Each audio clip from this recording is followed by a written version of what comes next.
kabla ya wokovu kuna vile ambavyo mmekuwa mkifanya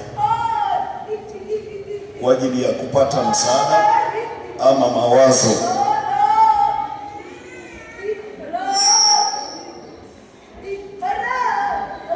Kitendo cha kwenda kwa waganga mlichokuwa kikifanyika kwenye familia yenu, hiyo ni kutoa sadaka kwa mapepo. Sasa mnatakiwa kusimama na Mungu. Sadaka zenu lazima mwanze kupeana kwa Mungu. Hiyo ni eneo la kwanza. Eneo la pili, yeye anayetafuta kuwateketeza